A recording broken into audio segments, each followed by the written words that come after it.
Ladies and gentlemen, how are you? Here for a Thursday night, and what a day it was today for day two of the Megan Boswell trial. I thought today's themes were very different, uh, compared to day one. Day one was very like dropping bombs all over the place and trying to like stun the jury and the people watching. Today we started building the narrative that each side would like to, well, the prosecution for the most part, but the prosecution kept with a theme today. And the theme today for the Megan Boswell trial was relentless and pathological lying from Megan, but not to people that she doesn't really know, like police officers or DCS, who we saw an interview with them today. That did happen too. But the showcase today was really people closest to her who should have been the people who knew her best and who she could trust to talk to. You could tell what they wanted to highlight was how much she just lied to everyone, including this girl who was supposed to be like her best friend, who could barely keep her eyes dry on the witness stand. Barely. And they had to stop a few times and be like, "Hey, are you alright? Can you continue?" Like, she was just overcome with emotion. And, the one thing that I saw today along with that was how many people cared for Evelyn. Many people. There was people checking on her for her yearly, baby checkup, and there was people trying to remind, Megan or whatever you wanna call her. There were people trying to remind her, "Hey, she missed an appointment. She needs to come in and get weighed and, see what percentile she's in," and that type of thing, and make sure she has her, vaccinations, and not getting into that, but I'm just saying it's one of the things they do. Um, you could see all these people that legitimately cared for Evelyn and the mom, Megan. They wanted them both to be, like, healthy, made sure they had an outlet, someone they could talk to, and it puts off this vibe that no matter how she tries to spin this, she's not this hard done by 18-year-old that the defense tried to paint on day one. It shows you actually a girl, while she had family challenges, she has a bit of a weird, disjointed family. We all do. It showed you that there were many people surrounding her that would have given their own shirts off their back if they could have to help either Megan or Evelyn. They would have done anything, including that friend, like, would drive hours out to meet her, like, meet up with her at the spur of the moment to make sure she was okay. You know, these people don't do this unless they actually give a damn. And, to me, that's what spoke loudly today was it was to show everyone and the jury this was not a girl who was alone. This was not an 18-year-old who had nowhere else to turn. This was a girl, woman, 18, that was very selfish. Very selfish. Evelyn became an afterthought, especially when she met Hunter. You could see this in the messaging between the best friend and her. You could see it evolve over time from, "Oh, I'm starting to work at this, like, chicken store," and then it progressively got worse, and as it progressively got worse, it was almost like, yeah, Evelyn became like an afterthought, and then the lies start. "Oh, where's Evelyn? Oh, she's with, Ethan's grandparents," or something, like, she just made up all this stuff, and her best friend kept asking her, like, "Hey, I wanna see Evelyn, she's so beautiful. When am I gonna get to, like, hug her again?" "Oh, I'll have her on Monday." Monday never comes. "Oh, you're due for an appointment." Oh, they don't show up. And then they play that old trick of, "Oh, we're changing pediatricians." And the lady's like, "What? Like, what do you mean you're changing?" "Oh, we wanna move to somewhere closer." And I'm surprised that did not set off alarm bells for the pediatrician since, Megan and Evelyn had been going there since, forever. It seemed very odd, and the fact they kept missing appointments, the doctor was concerned. The doctor was like, "Hey, this is a little weird. These two never miss appointments. Is something going on? This is your friend. Can you kind of find out what's happening?" But they did not get to the bottom at that point in time. Marlene says Megan was jealous or in the way of the mother having fun. You mean Evelyn? Yes, I believe. I believe originally Evelyn was treated like a normal child for a little while until Megan realized how much work it is to take care of a little kid. And we heard some pretty awful details today, like Evelyn had actually suffered from basically, look, I hate throwing this word around, but it is what it is. It's some sort of neglect. She had like a really nasty diaper rash that was really severe. They were saying it was cracked, it was really badly blistered, and Evelyn was in quite a bit of pain from it. They also said a friend said that she had noticed that Evelyn wasn't getting changed as often as she should have, and that Megan was riding around in the car without strapping her in, just plonking her on a seat and driving around without putting her in a car seat or something age appropriate for like a 1-year-old child. There seemed to be a lot of like, oh, she's just an accessory and I'm bored of her now. That's almost the way it came across today. So there's my little monologue to open the show. They're all my thoughts from watching 8 hours of court today. Uh, yeah, it was a long court day today. I think ran about 8 hours. Let me double check my notes. It ran around 8 hours. They had an hour break and they had a couple of stoppages for yeah, different legal challenges and things like that we always get with court days. But that they were my thoughts after today. Retired RN says a great idea, but who would care for babies? I don't know what you guys are talking about. I'll have to go back. Marlene says Megan was jealous. Yeah, I believe that might be true. How old is Megan now? I think she'd have to be 23, 23, 24. She was arrested when she was 18. So it's been 5 years. Yeah, she'd have to be 23, 24 now. Hey, Marjorie, how are you? Marjorie says, hey there, all, and ping. The Boswell case is just heartbreaking. I agree. We're going to get into that and more, but I want to take you to a different story just for the start of the show. Um, that Amber Alert from Monday is still active for that pregnant teenager.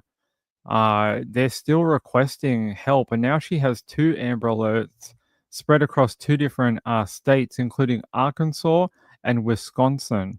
So there's now dual Amber Alerts. Two. There is now two up here. I'll show you. There is now two here for, I guess they must border. Missing from. Okay, no. So she's missing from Beaver Dam, Wisconsin. But now they've issued one out of Arkansas 3 days later after the original was filed on the 3rd. So this is Sophia Franklin, and they believe she's with this 40-year-old man who is the father of her child. She's currently around 3 months pregnant, and they are desperately trying to get her back. There is a no contact order between him and her. He's not supposed to be anywhere near her right now, and somehow they have met up and sort of run away, or she's been groomed and now he's abducted her basically. So let me bring you this little clip here. Alert for a missing pregnant 16-year-old from Beaver Dam now extends to Arkansas. Wisconsin officials Monday issued an Amber Alert for Sophia Franklin. She's believed to be with 40-year-old Gary Day of Arkansas, who investigators say is the father of her unborn child. He's now charged with abduction. We're in close contact with them down, law enforcement agencies down in Arkansas. Do you have an agency down there, like a specific town? No, we have several agencies actually that we're working with in Arkansas. Day is also charged with enticement, child enticement as well. Here's another look at Franklin and Day's pictures and the car police are looking for right now. They think Day swapped his Arkansas license plates on this black Buick LaCrosse with Pennsylvania plates. You can share the photos right now on the 12 News app.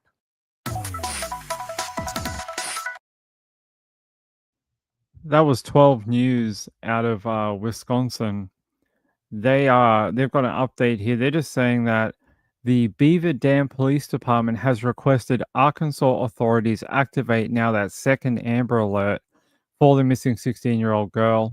They're saying she's believed to be with 40-year-old Gary Day, who is actually from Arkansas. They're saying Sophia was living with him for several months last year. According to the sheriff, and I quote, this is the Arkansas sheriff from Lonoke County, says, this man is a predator. We're going to have to figure out how to hold him accountable.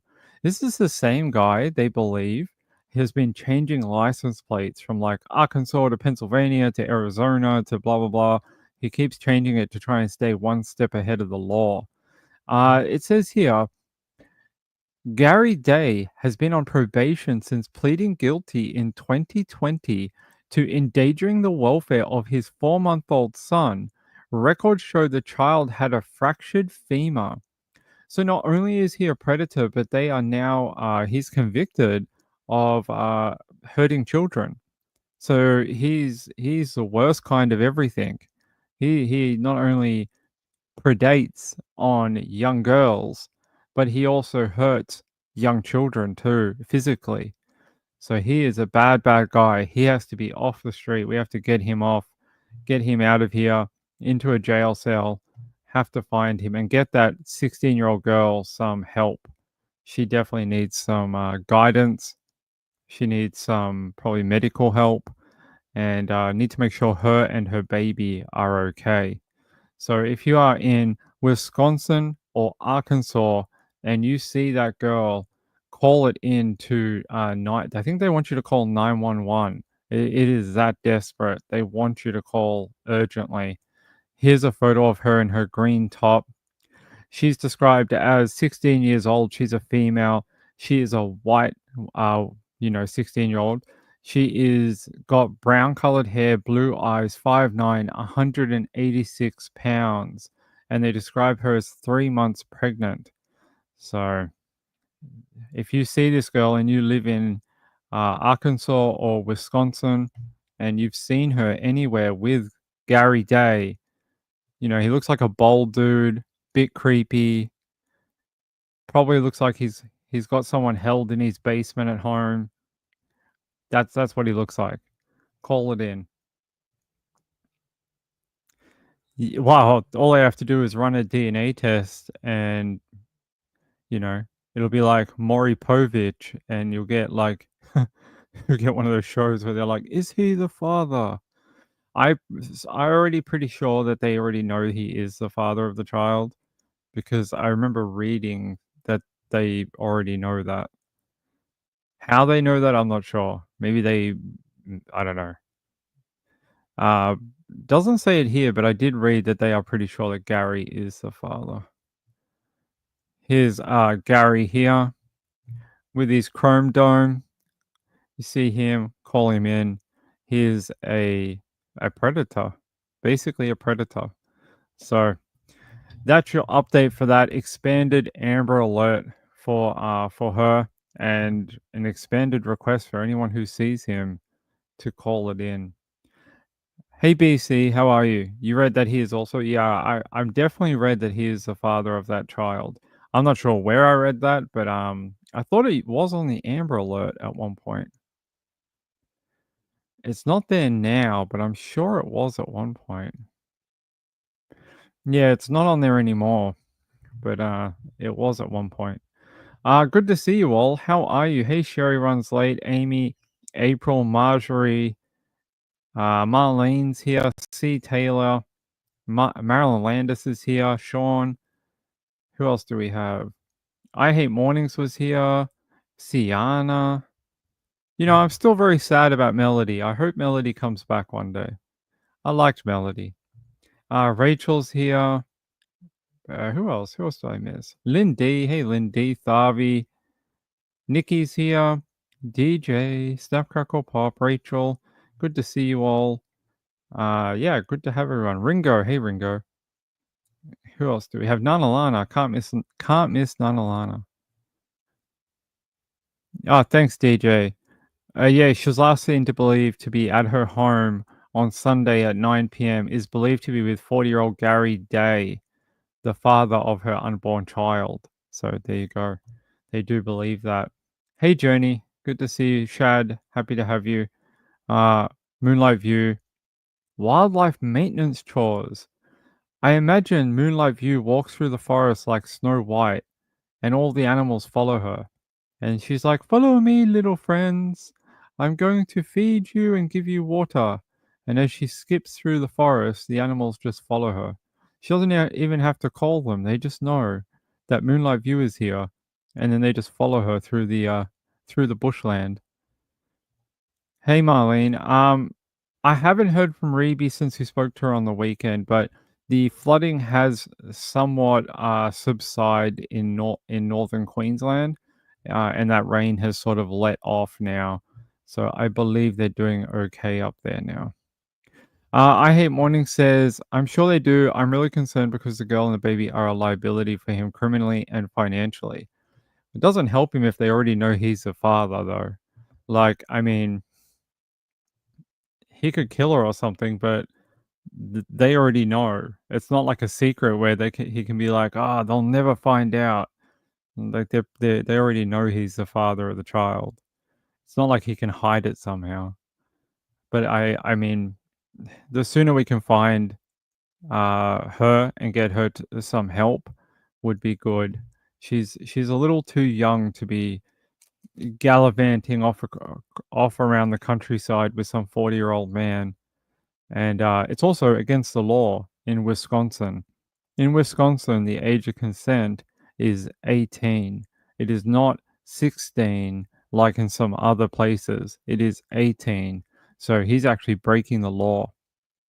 It also says here the license plates that he has used so far, one is an Arkansas plate, BBR20L, and then there's a Pennsylvania plate, it's KGW5186. So they're the two different plates he's been known to use on that vehicle. What kind of vehicle is it? It is a Buick LaCrosse 2014 model, and it is black. Let me see if I can find a photo of that. There was a photo of that vehicle. If I can find it. All right. No? Yes. No. Why is this? It's saying yes, and it's saying no. Hold on. Yeah, here we go. All right. There's the footage of that car, and then you can see on this car, it has that license plate BBR20L, but that has now changed, and it's still the same car, but he keeps swapping the number plates over to new ones. So at least one of them that we know of is that KGW5186, and that is a PA license plate, not an Arkansas license plate. So if you see this car anyway, maybe we have a lot of people who are truck drivers or they transport people, and they're on the highway a lot around the Arkansas, Wisconsin area, and you see this car, call 000. There's a girl that needs help. She might not know that she needs help right now, but she definitely needs help.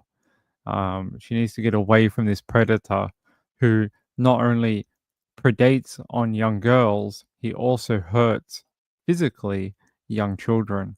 So he's like the worst kind of offender.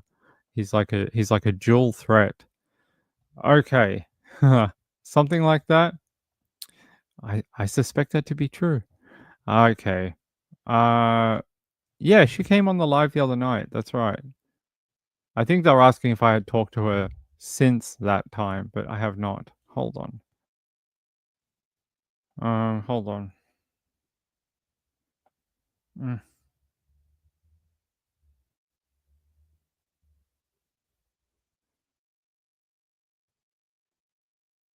okay. Sorry, guys. Hold on.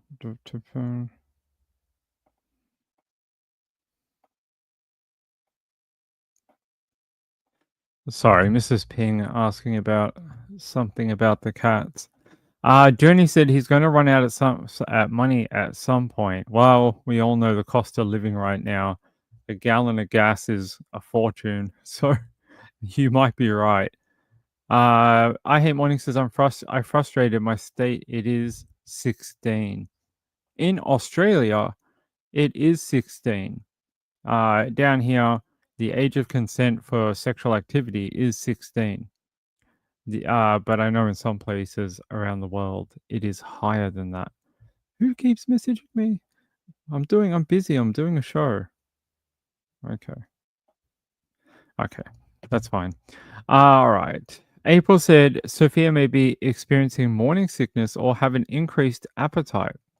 They sound like very suspicious symptoms. Never heard of such a thing with a pregnant woman. I'd be very concerned. She may have, some insatiable appetite for pickles. Maybe. Pickles and peanut butter. Maybe.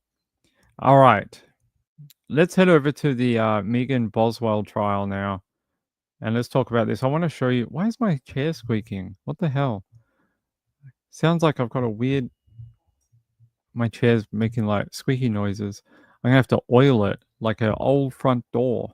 All right. Let's head to Megan Boswell. Let me get my notes from today. Let's see if I can get our rundown for today. Yeah, is that it? Let's go to the Kingsport Times. Yes. Actually, I do want to show this. Can we show that? All right. Hold on, guys. There's something I want you to watch. It is the Megan Boswell CPS interview. And I wanted to play that. So let me just grab that. If I can find it. CPS.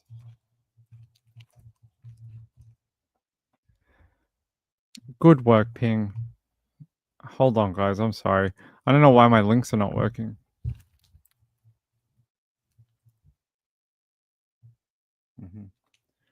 Sorry, not CPS. DCS.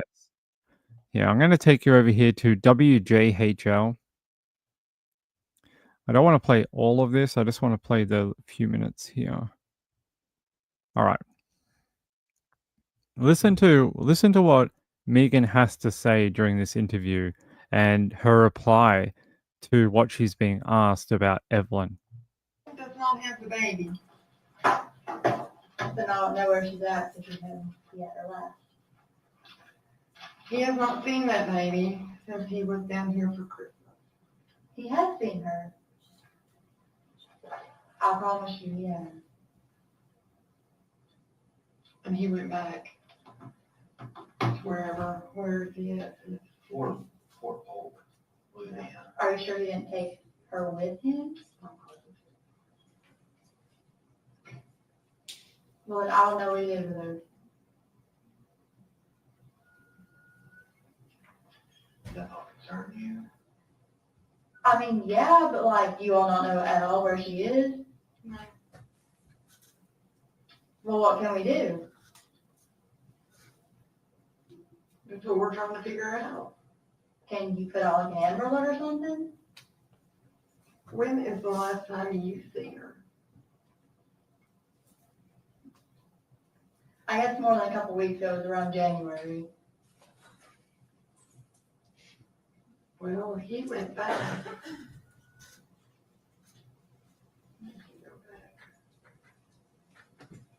January the 1st. So in the small bit we've already played, you're starting to see what the prosecution's trying to show you in that she keeps trying to blame Ethan. So until that she's being told here, he doesn't have the child. And she's all like, oh, I don't know what he did with the child then. And you can tell that these DCS workers are all like, this bitch is full of shit. Like they you can tell with their manner. They're just sort of like, They're just sort of like ticking boxes like, we've got this girl. They know right now that she's not being helpful. She's not giving any good information over, and she's acting like she's gonna walk out of this and be fine, and that no one's gonna care where Evelyn is. It is it is really frustrating to watch.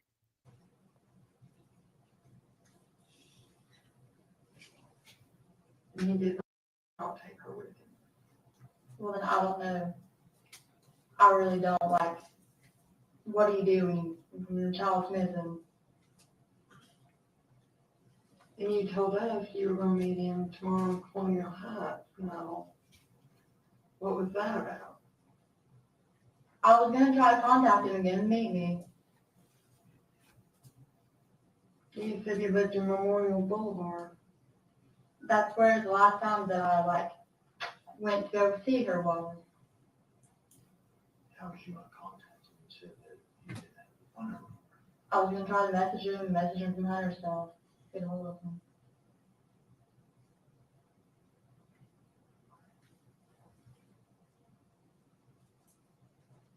Well, we were able to contact him and talk to him.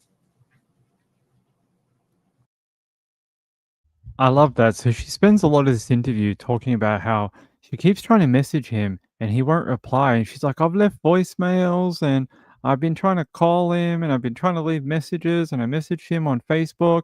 And they're like, you can see them taking notes. They're all like, so wait, what did you say in those messages? What did you say in the voicemails? What day did you ring those voicemails? You can tell they're building a case. That's exactly what they're doing. They don't care what she says. They're trying to figure out ways to document what she has to say and then trap her in her own words. That's exactly what they're doing right now. Um, but she just pushes everything off onto everyone else. No personal responsibility. It's always someone else. Oh, it's Hunter, it's Ethan, it's this person, it's my grandma, it's my granddad, it's my dad, it's this person, it's it's just everyone else but her. You'll never hear her take responsibility for anything about her own child. It's no one else's child. No one else birthed this child. She did. Came out of her vagina. Like ain't no one else did that. It's hers. And yet she pushes everything onto everyone else constantly. And he said that the last time he seen her was,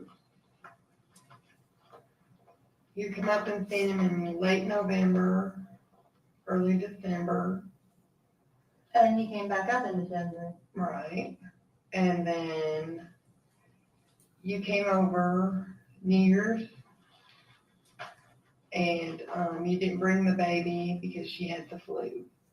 I did have her with me. Me and Hunter went because Ethan got her some Christmas stuff. Right, so you hear her say there that, oh, I did have Evelyn and we did go. And then I think it's the stepfather, he was on the stand today as a witness and he's like, no, no, no. Ethan and Megan came over, but Evelyn was not with them. And he was saying how disappointed he was because, he loved Evelyn so much. He'd bought her a Christmas present and really wanted to see her for Christmas and hadn't seen her for quite a period of time. So was very desperate to see what he believed was his granddaughter. And it's a festive time of year. Of course, you want to see your family, and you see her here trying to make up lies. You can see her now with the information we have now. You can see how she keeps getting tangled in her own words over and over, and then she has to like readjust. And you'll notice this constantly. The people will bring up something that she's already addressed, and then she'll pivot slightly to a different side like that.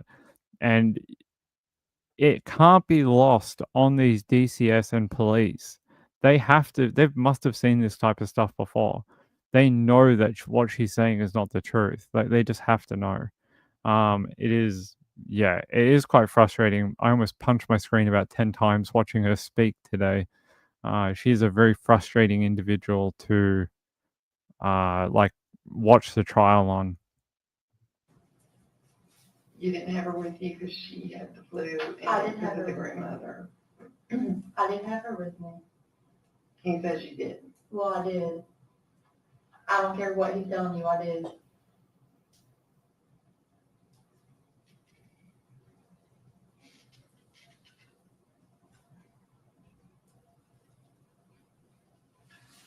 So when did the exchange happen? Where did you drop Evelyn off with you? That you're saying it was happening? It must have been a couple days after that. New Year's. It was before New Year's, because me and her didn't have our New Year's. Me and her went to a party on New Year's.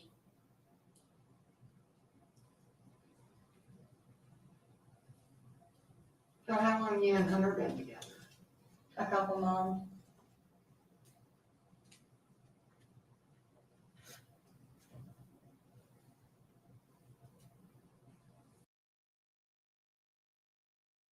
So there you go. You saw her. They're like, well, we called him and he said you didn't have the child with you. And she's all like, oh, I don't care what he says. The child was definitely there. So somehow you are now a magician and you can make babies seem invisible, like in Harry Potter. You have some sort of invisibility cloak that obviously you covered Evelyn with when you went to visit a guy who so desperately wanted to see what he believed was his granddaughter and give her a Christmas present. I don't know. I think I'd believe the guy who desperately wanted to see his granddaughter. I just have a feeling. Yes, that's him. Yeah, he seemed like a lovely guy. He just was so heartbroken. I think for part of that family, it is just it feels like they've been like stabbed twice, right? Because once they've lost Evelyn, and now someone they thought they knew is now going through a murder trial. But not just that, it's also the paternity issues as well. I think that must cut deep. I don't think we've still found out today who they believe is the father of Evelyn. I don't think I watched 8 hours of trial today. I don't think I heard anything. I don't know if they're keeping that as sort of like a bombshell thing at the end or something, but so far I don't think I've heard it. So I don't know. Let's keep going. Are you gonna put on Amber or anything, or what are you gonna do? Yeah, my supervisors are on their way. Okay.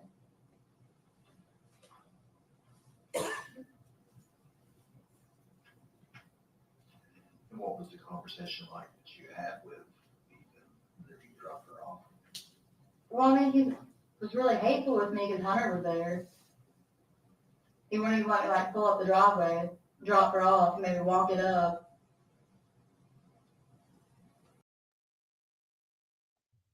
She describes her daughter as it. Walk it up. Not her, not my baby, not my daughter. It. Says a lot. When people use this type of language, especially in these type of cases, it's interesting how it often repeats, how they disassociate that it's a human. And that happens, I've seen that a lot. Walk in. The driveway. Um, what kind of relationship do you and Ethan have now? As far as, What do you mean? are you able to communicate? Are you? I mean, no, not really. He does not want to talk to me about anything ever.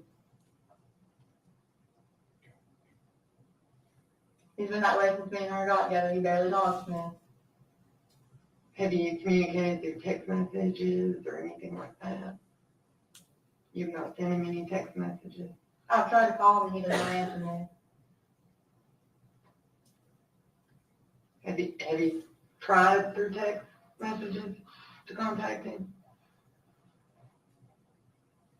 Yeah, but he's not responding. I mean, I leave him off on his phone. I'm not gonna lie to you. I'm just asking. Yeah. I mean, I've tried to text him. He's not responding. I've left him voicemails and stuff. He just does not answer. Does not call back.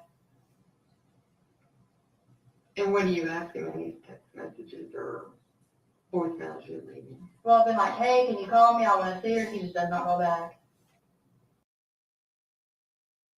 Does not call back does not read voicemails, and apparently does not text her back or on Messenger. Yet these people were able to call him in about 3 seconds and get him to pick up. But for her, no. The mother of his supposed child, no. Apparently no. And it's all because of Hunter. It's all because of Hunter. A guy I'm pretty sure that Ethan Perry had no idea about until she brought it up, because they'd only been dating for like a small period of time. He probably doesn't even really care that much. I think we're going to find out when he goes on the stand that he didn't give an F about this Hunter guy. He's probably like, I'm glad that I'm not with her anymore. I think we're going to find that out pretty quick. Let me see here. I believe he is instrumental to the case, and I believe we might find out. But if it doesn't add anything to it, I agree with you that there's probably better to keep him private, because there's no point bringing him into it if he can't add any like layer or explanation to her offending or something like that, or add any layer of understanding to Evelyn's life. But yeah, we'll see. I think it's very interesting though. Rachel said, I definitely think that family I don't know. I'm in two minds. I'm in two minds with how that it only goes so far, right? How far can we give people when you say, oh, it's because they had a bad life or because of family situations or whatever? At what point do we just ask people to take personal accountability for their own actions? I think possibly, like I've said before, I might be the person who can speak on a subject like this, and I don't go around hurting people and stuff like that. So why do they get to use it as an excuse for their own actions? I feel like if I hurt someone, I would have to take accountability. So should they. Shows her character. Yes, no, I realize Hunter never met Evelyn. I know that. Natasha said, I don't think nature versus nurture is black and white. I find it interesting how turned off she is towards her own child, almost disassociating that she's even a human. And that's the way I feel when I listen to the interviews. Almost like Evelyn's not a real person to her. Almost like she's cut that out of her mind, possibly because what she's seen, possibly because of what she knows. That's at least what I've come to. And, do you see your real mom? My real mom? Yeah, Yeah, well, I was just wondering if she's still living in West Carter's Valley. she's not there right now. I really don't know where she's at. She's gonna go to the hotel for the night.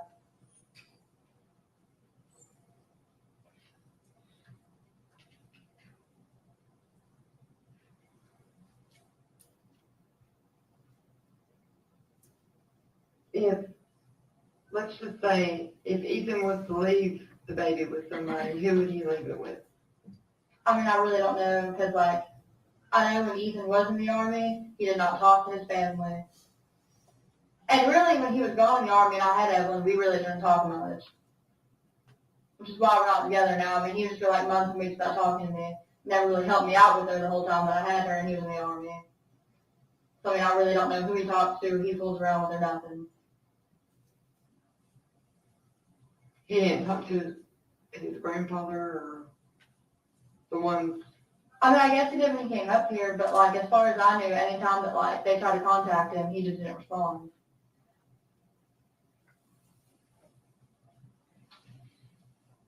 This guy named Paul is not his grandfather, but it's like his step grandfather, and he would like all the time ask me about Ethan, and Ethan wouldn't talk to him. Okay. I don't know. I really could not tell you. He just kind of like stopped talking to his family because they didn't really help him out while he was here or went to the Army.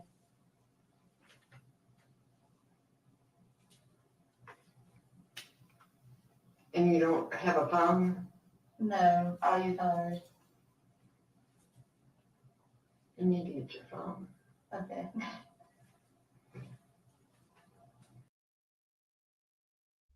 So I must have missed this before. How was she talking and sending messages to her best friend if she didn't have a phone? Later on in the trial today, um, they actually started showing a bunch of text messages. I think it was the last witness of today. They started showing all these there were sort of conversations between her and the friend, and they were saying sort of stuff about, oh, I met this guy, and then they sort of show you the progression of it, of how her and Hunter's relationship sort of came together, how that work situation happened, and it shows the friend asking about Evelyn, like, how are you working so many hours? So I'm interested. She says here she has no cell phone. How is she talking to her friend? It's interesting. I don't think I heard an explanation for that. Marlene said if he was in the army, he was paying child support. If she said he was a dad, she also said there was a court order that gave Ethan custody, an emergency court order that gave Ethan custody of the child. That never happened. She never went to court for with Ethan for some sort of emergency hearing. She is just what I don't understand is, did she expect for them not to go down the courthouse and check?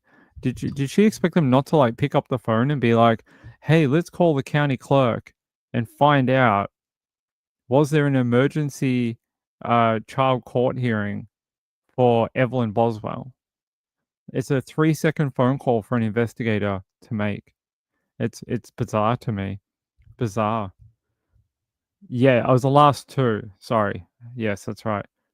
No, I know she said she used Hunter's phone, but that doesn't make any sense because she's messaging a friend, right? And it's almost like it's a private conversation. If it's Hunter's phone, he'd be able to read all this stuff about Hunter hitting on her and uh like like them getting together and she's not sure if she wants to go to the movies and get with a guy, and I don't think she'd have that conversation on someone else's phone. So, I feel like that's a very personal conversation that she wouldn't have in front of a new guy. C. Taylor said, and in interview, she talks about how she broke phones a lot and got new ones, like a drug dealer. Jenny said she was never, yeah, she's not pregnant. Yeah, she's not pregnant. They pregnancy tested her when they arrested her. She was negative. Believes her own lies, maybe. Maybe she's that pathological. Joni said she lied about the car. Yeah, the Hunter's car that she gave to her mom or something, and then they end up getting arrested in Kentucky. You remember that happened? That was a weird one too. All right, let's keep playing. Do you want a description of her? Do you want me to try to find pictures of her? Yeah, we'll need a description of her. I'm worried about, too, the broke arm. I don't think he ever took her to the hospital and found out it was broke, though. I just know it was bruised. And that's all I know. I mean, I won't lie to you, when she was with me, there were a couple of times that when she was trying to walk, she was like falling bruise her cheek, you know what I'm saying? But like, she was never bruised. I never whipped her. Like, I can't whip a kid. You know what I mean? I know some people disagree with that, but I mean, I just can't. For a woman who has been proven to be a liar, she says, "I ain't lying to you a lot." And for someone who says, "I could never whip a child," according to the prosecution, you folded your child up like she was some sort of dirty laundry and put her into a garbage bin and threw her in your childhood cubby house. So much for "I could never whip a child." That seems like just stories. Yeah, storyteller. She's the greatest storyteller of all time. Who's broken arm? I think they're talking about Evelyn. I think she's trying to insinuate that Ethan broke her arm, or either not broke. Somehow Evelyn's arm broke and then Ethan didn't get it taken care of. She's like, "Oh, it's just bruised." It's just stories. Deborah says, reminds me of Casey Anthony and talking to taking law enforcement to Universal Studios when she did. Yeah, she said, "I work at Universal." That's right. Hey, Four Paws, how are you? It's fascinating how she easily builds on her lies so seamlessly, no pauses, no stammering, no swearing, that she's telling the truth. I think she told them that she was telling them the truth like 4 times in the next like 5 minutes. Watch, I'll play it. I mean, they're gonna fall when they. Well, yeah, but I walk, mean, whenever that happened also, my dad was like, well, I'm gonna call and say that you abused her because she has a bruise on her cheek. And I was like, you can't do that, like, because for one, like, I never hit that baby, ever. And I wouldn't, you know, because when kids are bad, like, you know, bad, I believe, like, oh, you should take a toy away from them or something, like. And like I said, I know a lot of people disagree, but I feel like you should spank the kids, but I'm not one of those people.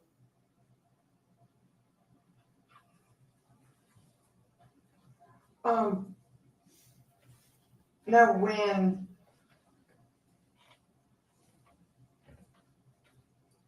you gave the baby to Ethan, what did you do with all your stuff for the baby? Because when we went to the house, there was no baby stuff. Some for baby stuff is there, but I gave him about all of her clothes. And the only like bottles I had for her was just like one sippy cup. And it wasn't even like a sippy cup, it was like one of the kids' like new pink cups. You know what I'm talking about, like the straws in it? She's already switched the straws. And I mean, I really only kept that from the car because if nothing else, I would just like go buy like little plastic straws and give her stuff out of cups. And then I have baby stuff at like a mommy's and stuff like that, my grandma's. And the car seat's in Hunter's truck. Her car seat. Is that what you were gonna use to pick her up tomorrow with? Yeah, the car seat's in the truck. There's a moment coming up where she looks up at the camera and it is chilling. I swear to God, like cold chills ran down my spine when she does it. I don't know if we'll get to see it. I hope we do. But you hear her talk about this sippy cup and the straws. To me, it's odd. I've never heard a mother speak in this way about their child. Like, oh, you know, I didn't really have any stuff. It's almost like she had no things for Evelyn. Like, I've seen mothers hand over their children to dad for the weekend, and they're like, "Oh, here's the bag for changing. Here's the bag for food. Here's the giant bag of toys. Oh, this one has all the towels in it. Oh, this one has all her favorite things. This one has like the books for reading at bed." And the guy's just like, "Why do I need 9 bags full of stuff for 2 days?" She's like, "Oh, I had a sippy cup with a straw in it, and that's what I gave him to look after Evelyn. A sippy cup." It's like it's almost like she's so unequipped. I don't know if it's you know, on purpose or it's incompetence. I don't know. It's disturbing. It really is to hear a young mum say this kind of stuff about her own daughter. Like I said before, it's almost like she's disassociated from Evelyn ever being a human being. Well, we can take Alexis to go get her, don't get me wrong, but the car seat is in the truck.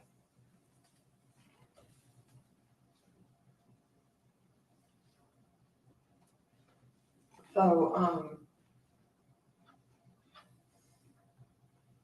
tomorrow at 4, who were we gonna meet down there? I didn't even know he went back. I thought he was still up here. To be honest with you, because he really did not tell me anything.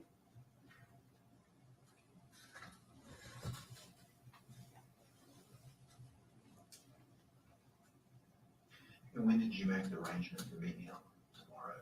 Yeah, like when was that discussed with you? I mean, it's been a long time ago. Okay. Tomorrow's the 19th, right? The 18th, yeah, the date's right.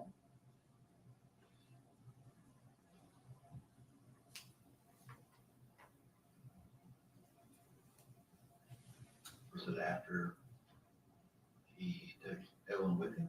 Yeah. I mean, I'll be honest with you, he got mad because he asked me for have custody of her, and I said you'll have to take me to court over it. I was like, I would not keep her from you, you know what I'm saying? But I was like, if you want to have custody, we're going to go to court, and it's going to be set up like the right way. But I'm not going to sign half of her over to you, you know what I mean?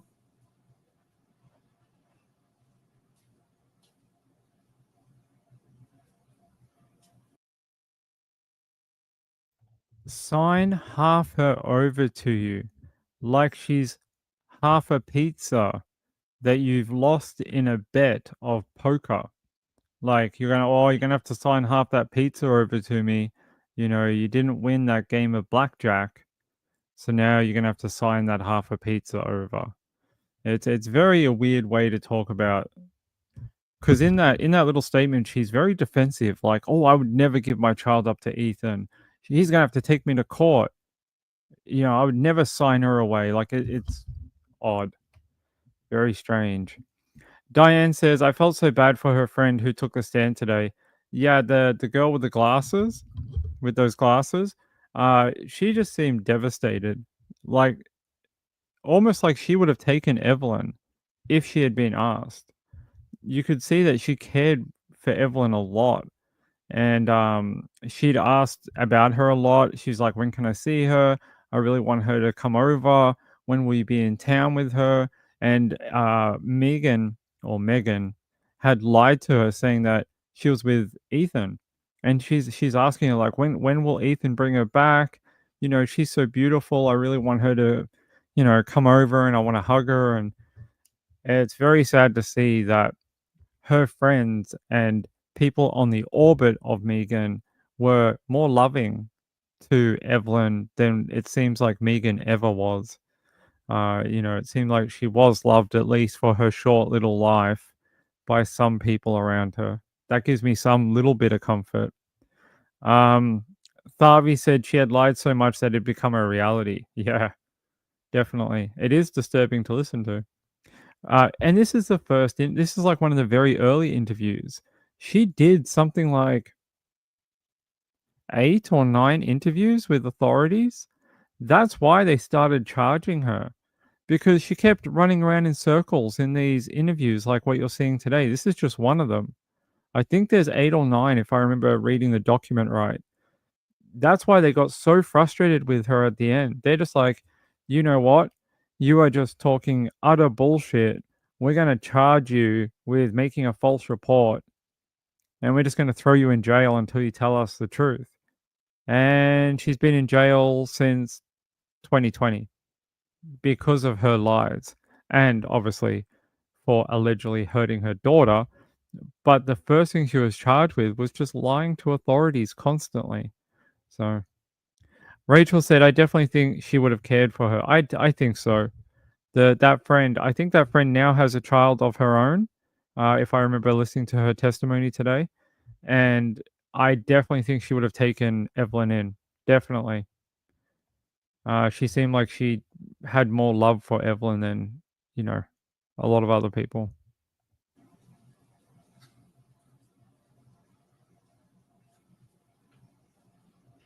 When did that happen? When did you get mad about that? It was like the day of Christmas.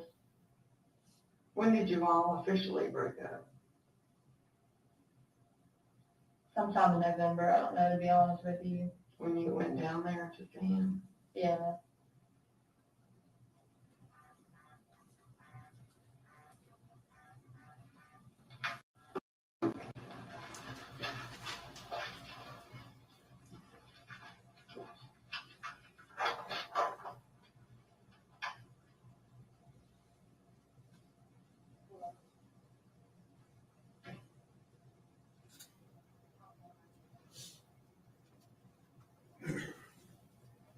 Whenever you and Ethan went to that party, whose house was that party? Me and Hunter went, and it was at this guy named Clint's house that Hunter's friend did. You and Hunter went to a New Year's Eve party? Yeah. Hunter's first name was Preston. I'm sorry if that confuses you. I've always called him Hunter.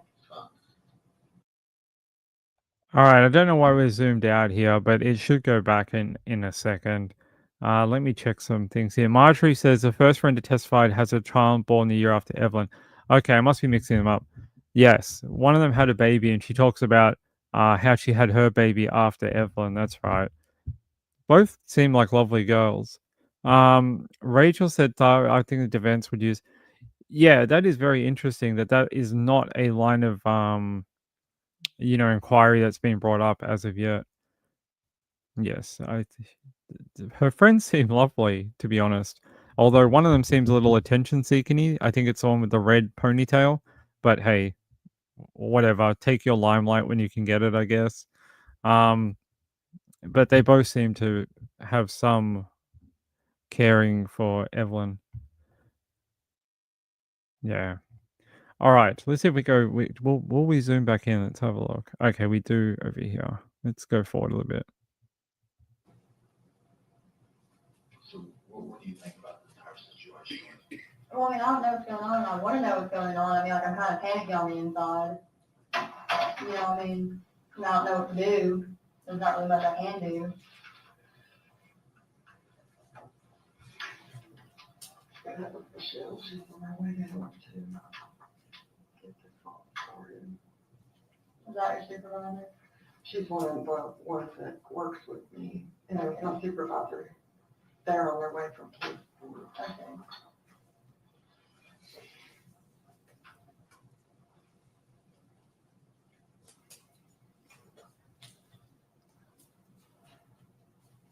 Did you spend any time with Ethan over the years? Mm-mm.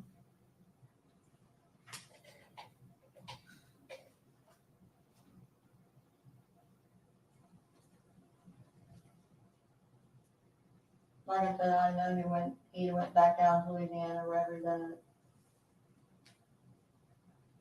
Mississippi or whatever you all said, I know he went back down there.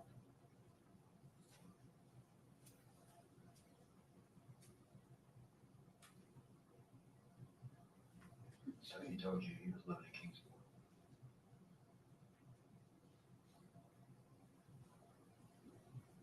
Earlier, did you tell us he was living in Longville though? You thought he was living in Longville?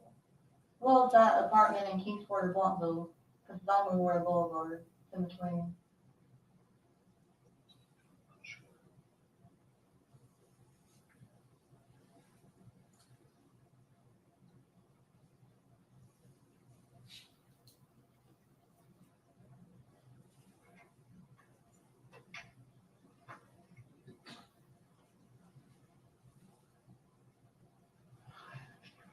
Questions?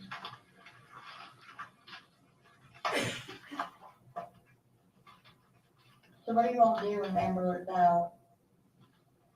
Like, what's the process after Well, that? we're gonna have to find this baby tonight.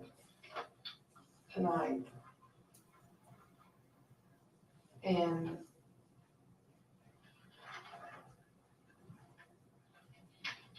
I don't know where this baby is, but it's gotta be found.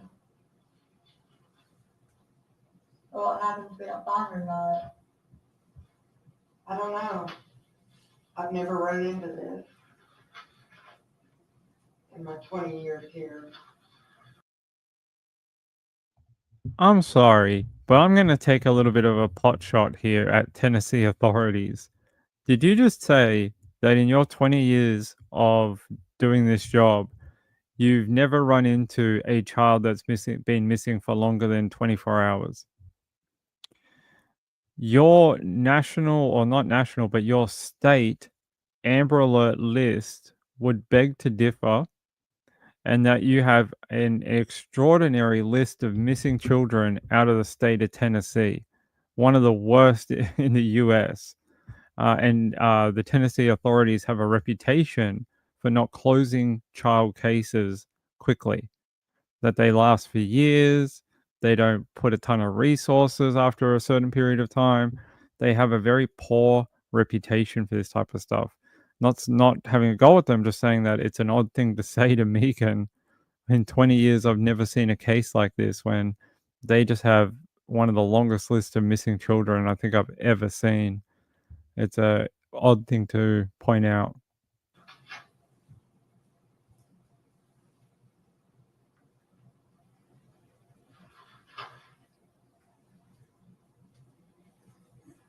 But we've got to find her.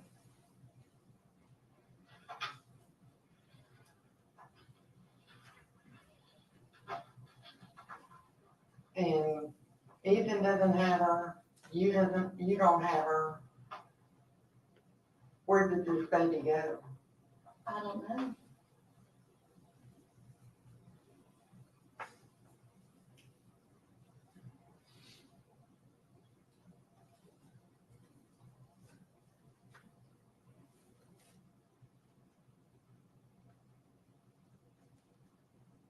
What did Preston think about the baby?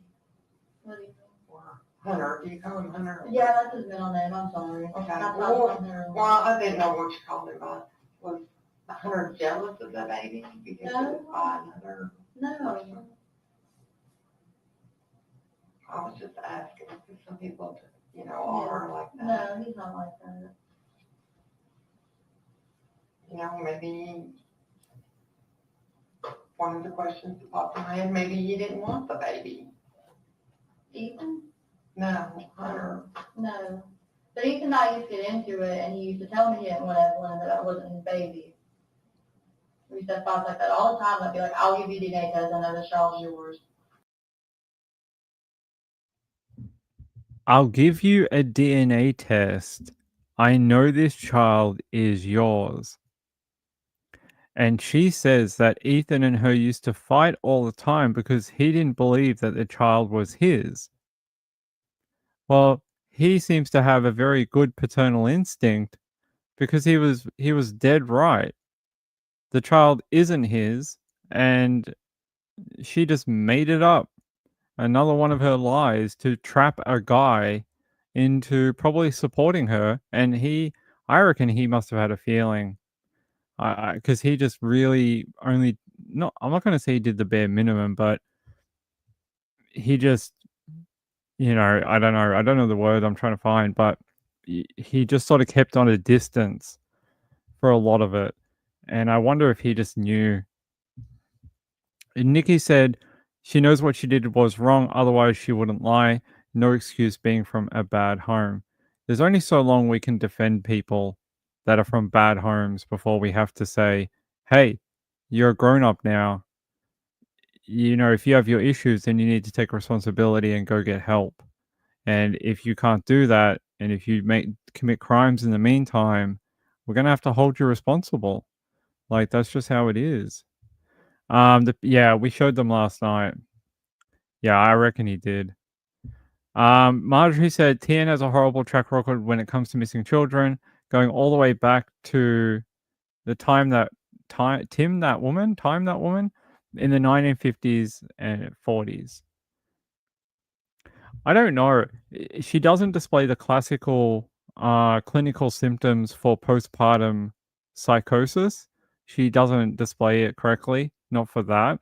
Postpartum depression, maybe.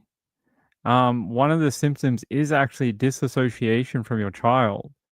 I'm not giving her a way out. I'm just saying that I know people are bringing it up in the chat. It's possible. It's possible that's what she had, and that's what led to all of this. That I might buy that if you could show me some proof.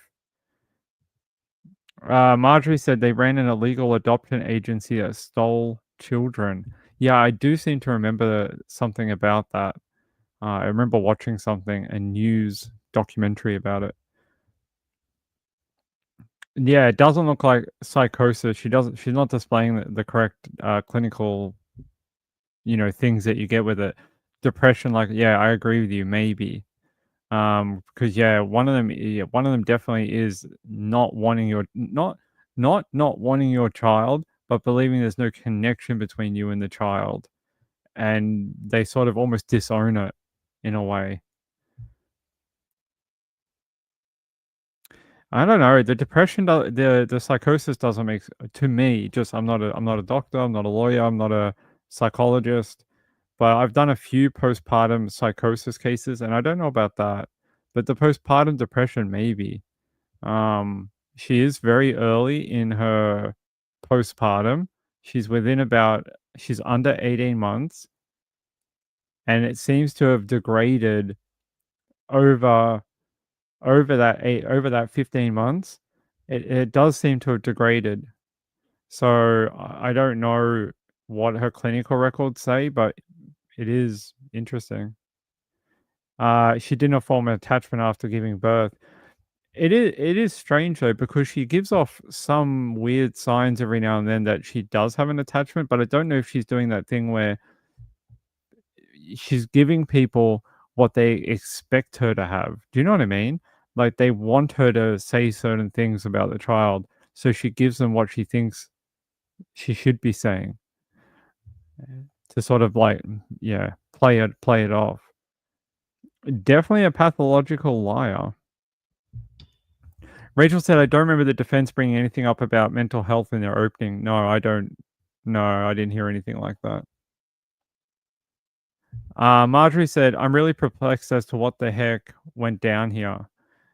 Yeah, the key moments here are going to definitely be what happened to Evelyn in that small space of time between when she was last definitely seen alive and I think like mid-December.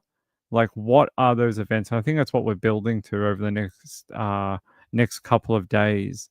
I think that's what they're just trying to lay the groundwork so we have all the background and sort of they're trying to paint a narrative for us. That's what they do. So all right, we've got a couple more minutes.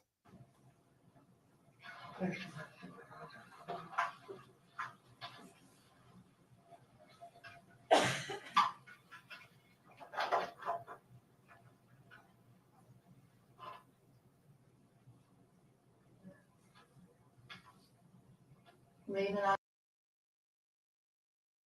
Right there. This is the bit where she looks up at the camera. It is chilling. Chilling to me. I don't know why. It just is.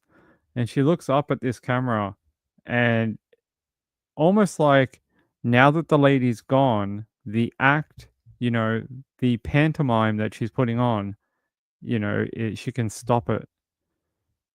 How you fit into it, he's like, ready to kill me all the time and stuff like that. You know what I'm saying? It's kind of why we broke over. I don't think he's a bad person. I don't make him sound that way, but you know what I'm saying?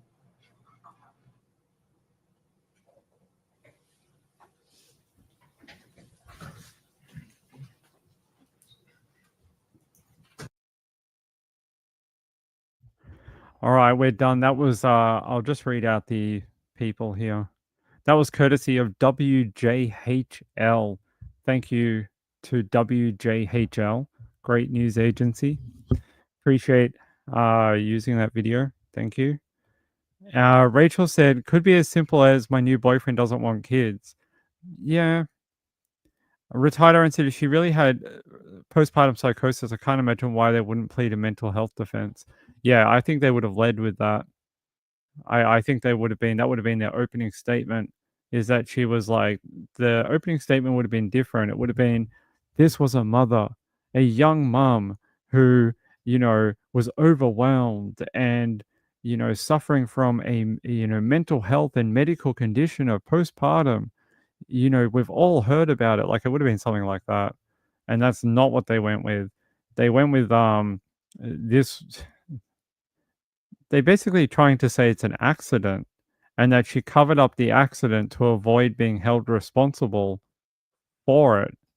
It's a really weird defense. It really is. Very strange defense. Thavi said, my sister never bonded with her son. No motherly instinct at all. He was adopted because she was diagnosed bipolar and the dad was diagnosed schizophrenic. I hope that kid had a decent life. Marjorie said, it all seems to come to head with a new job and love interest.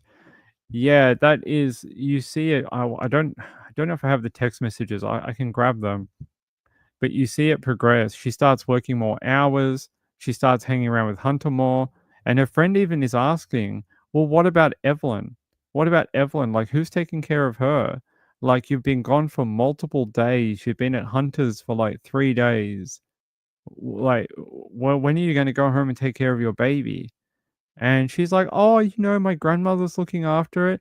And I think even the girl wrote back, like, what, for 3 days? Like, even they were a bit stunned by it. Like, that didn't seem right.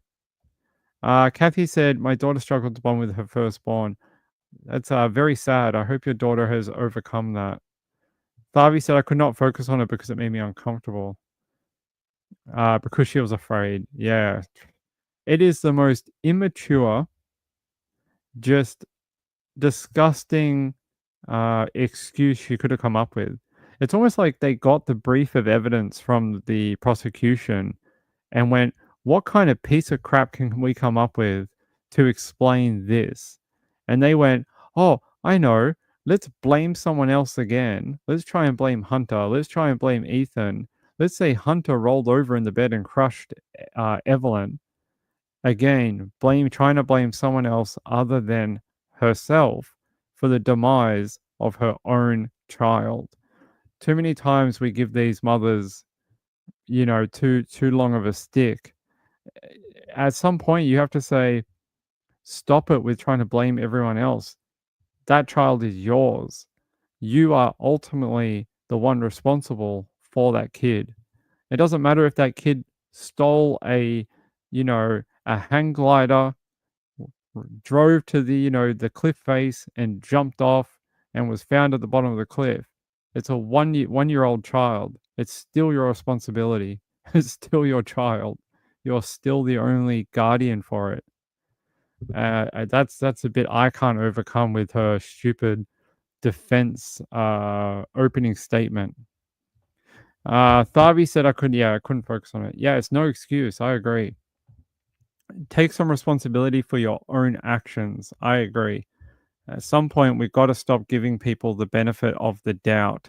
And I think the police in this one and the DCS, they got over that. They got over their benefit of the doubt very quickly.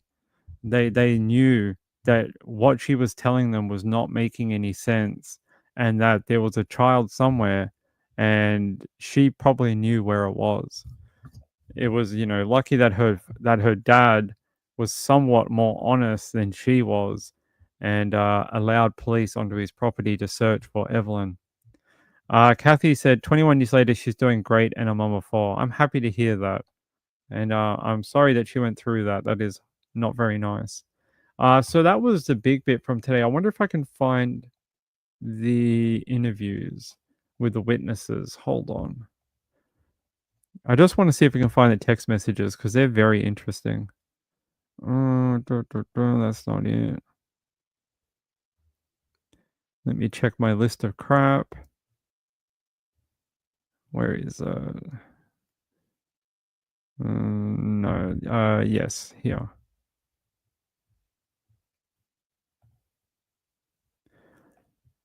So this fella here, Anyway, stepdad here, seems like a pretty nice guy. I want to go to where the text messages are though. Ah, all right. This is a good one.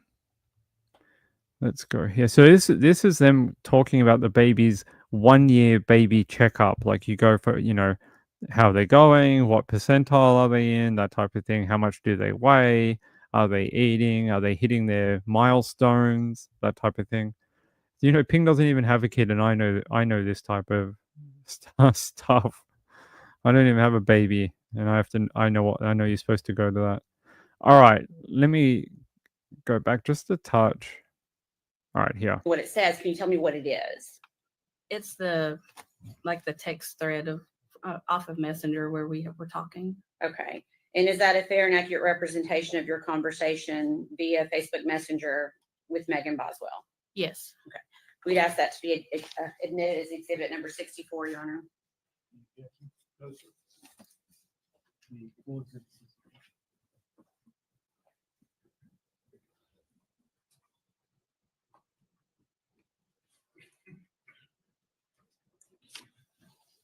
Permission to publish.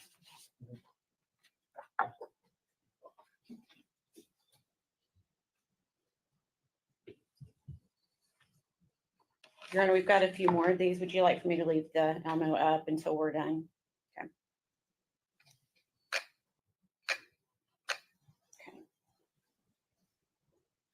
Okay. So obviously that's your name on the left. Is that correct? Yes. And so then Megan Boswell's is in blue. Is that correct? Correct. Okay. And can you tell us what you said, the message that you sent to Megan that day? That Evelyn had an appointment today. Do you need me to reschedule it? It was for her 1-year baby check. Okay. And then what did Megan Boswell say in response? That she had thought it was the next day. Okay. And then I'm missing part of that. What did you say in response to her? I had asked her where she was. And what was her response? That she was working. Okay. And I meant to ask you, the date is December 5th, 2019? Yes. All right, they're going to fool around with the paper for a couple of seconds, so let me get us to the next bit.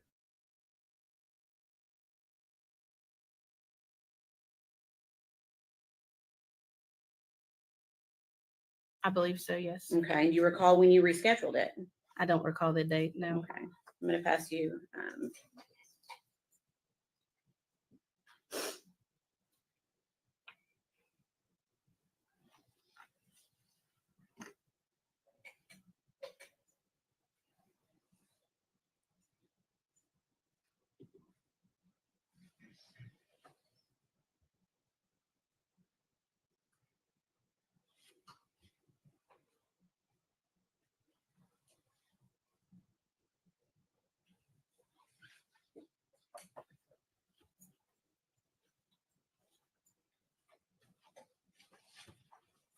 I'm gonna give you a second to read through that. I believe it's 2 pages.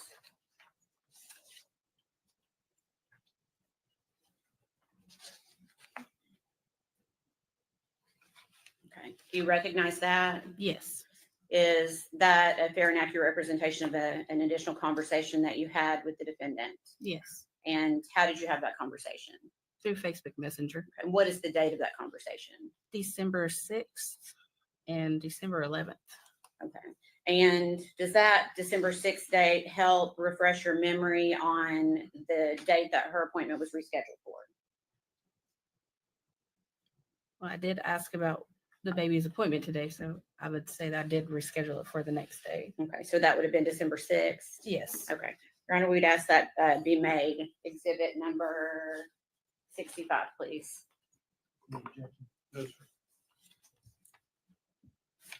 So the December 6th. Actually, I think I'm going to go ahead and let her look at this one too and keep it together as 1, 6, and 11. Sorry. To keep this is one continuous.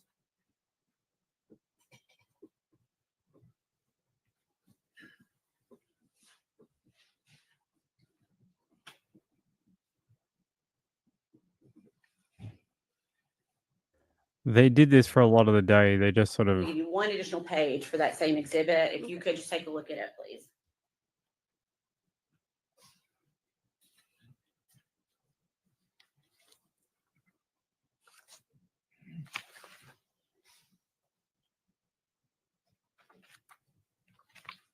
Okay. And do you recognize that as also being part of that conversation? Yes.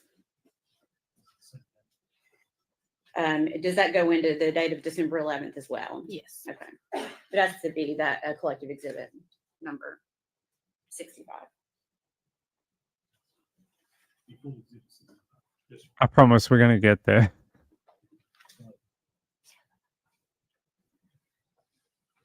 Permission to publish? Okay. Ms. Saltz, I'm going to go through one page at a time with this, okay? Mhm.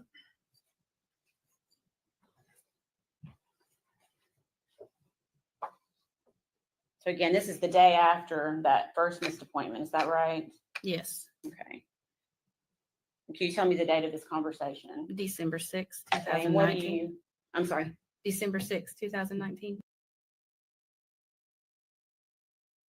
All right, so December 6th, and they're asking about why she didn't go to the rescheduled baby appointment, that 1 year appointment. And she said, I had to come in. I've been coming in, what is it? Calling in since 4:30 a.m. I'll have to reschedule. I've been working crazy hours. She asked, where are you working? And she says, the chicken place. And then the girl says, tell me a day when you can come for sure. And she goes, okay, I'll figure it out and I'll tell you tomorrow, basically. And she says, I'm sorry. And then she gets this reply after. And it's really almost like confrontational. Where is it? Here. Um, then she says it's okay. I just don't want her to get far behind on her shots.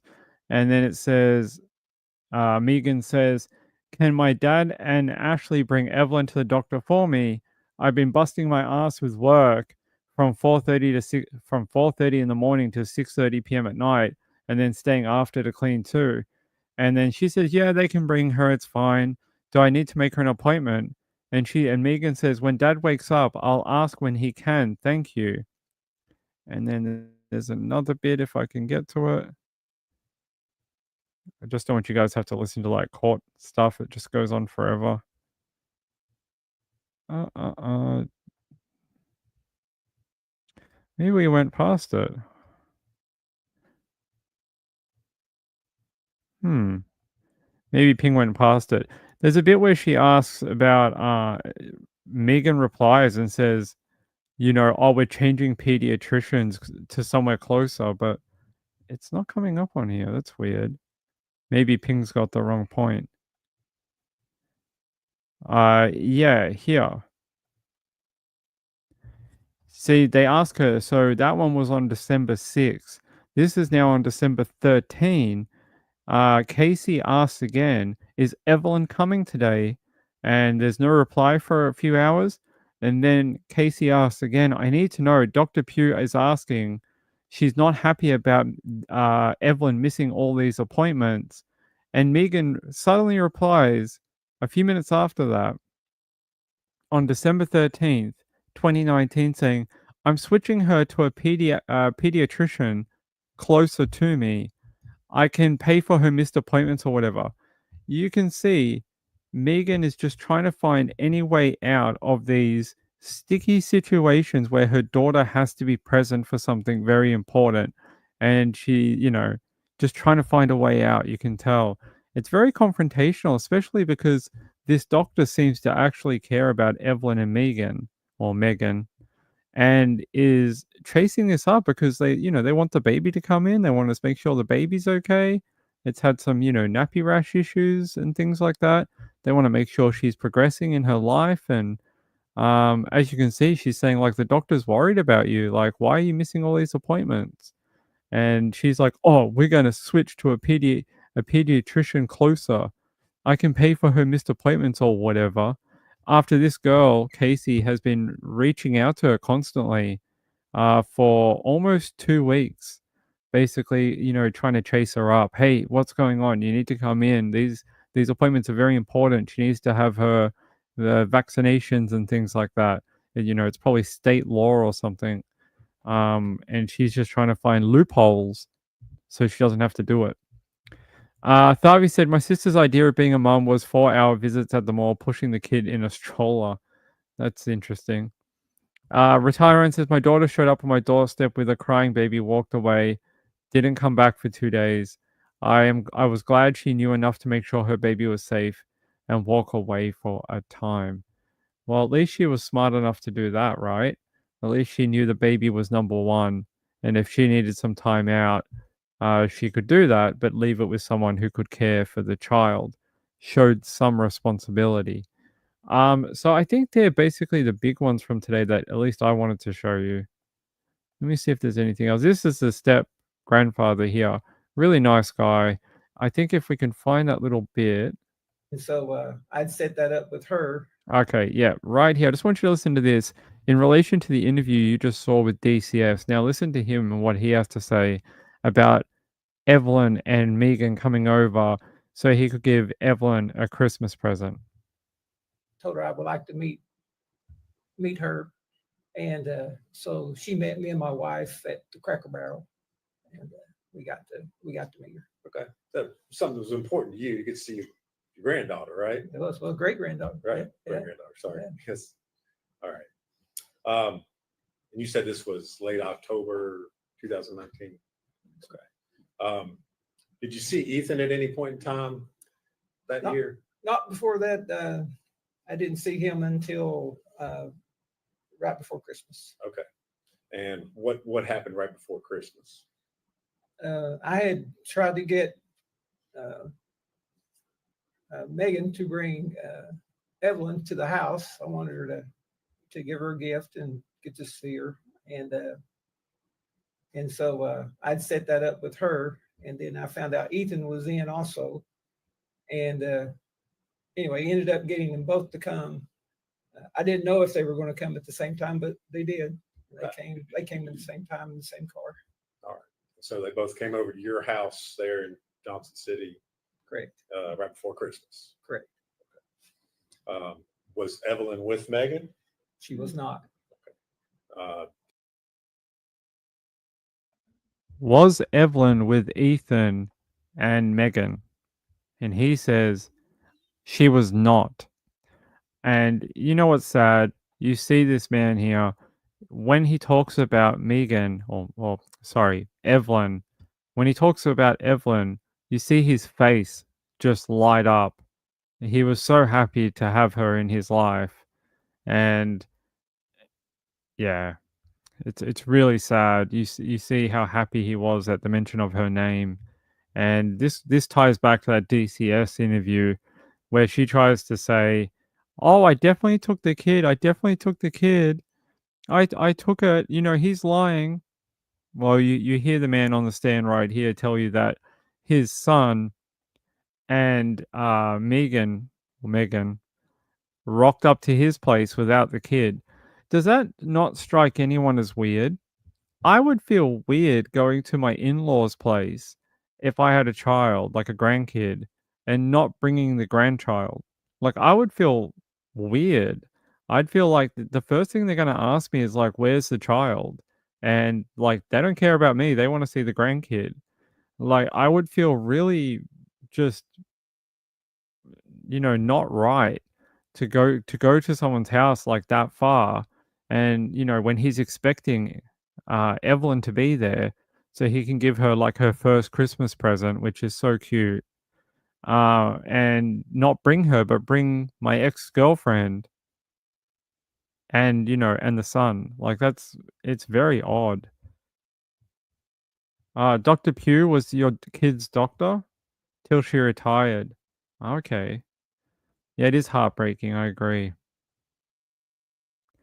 You work with him? This guy here?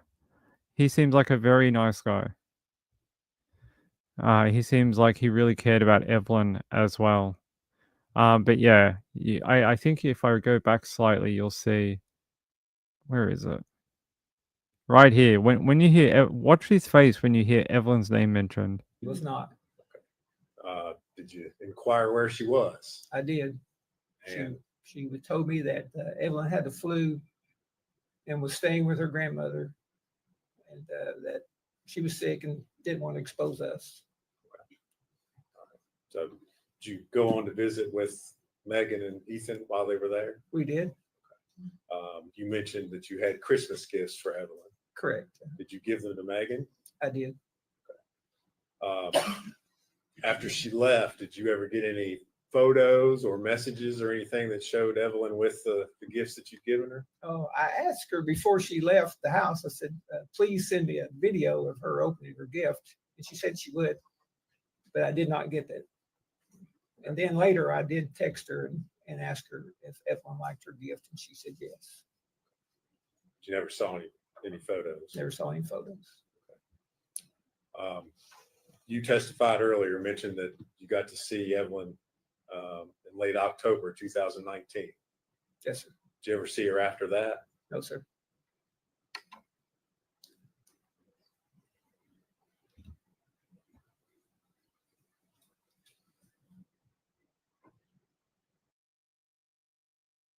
You see him, especially right here, he looks very stressed. Of course, being on the stand, even as a witness, is very stressful.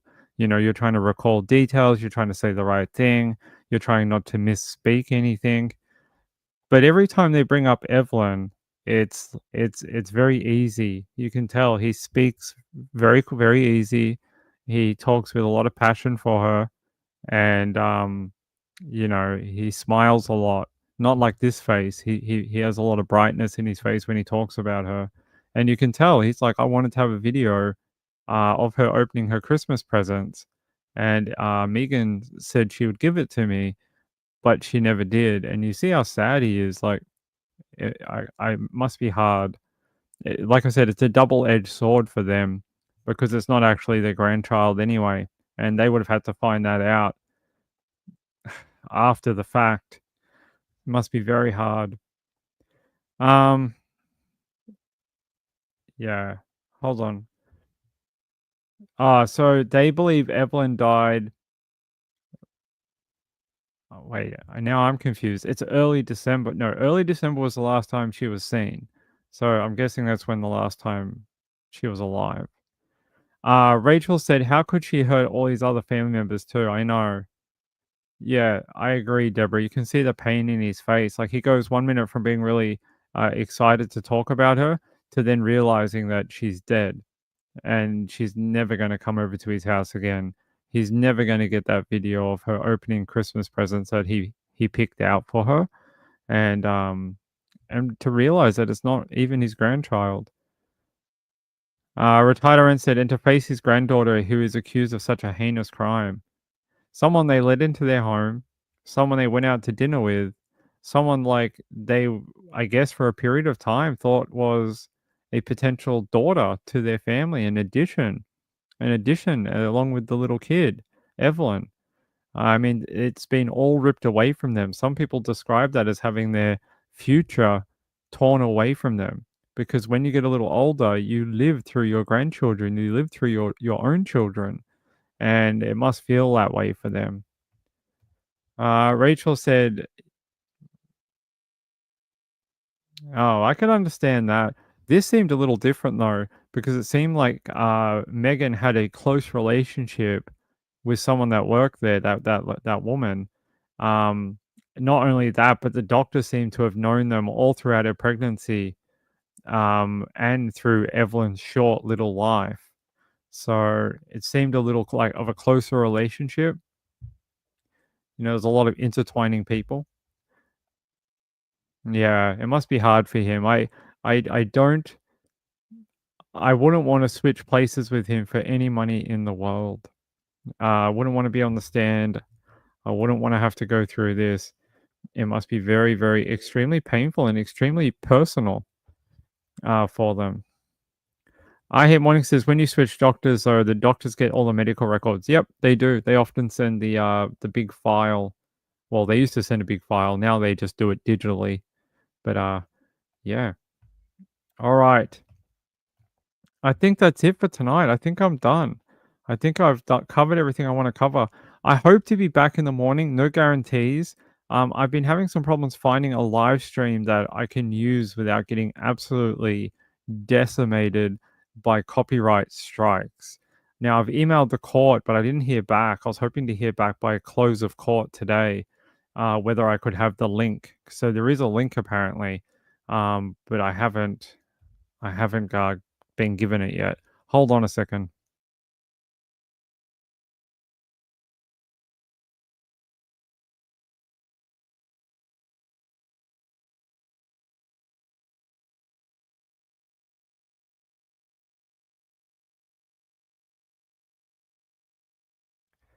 All right. Yeah, so I hope to have that link shortly. Maybe when they open at 9 a.m., they'll give it to me. If they do, I'll open up a new live stream and I'll have that playing throughout the day today for you all. So you can hang out in the chat and talk and do whatever for the trial. Oh, guys, sorry.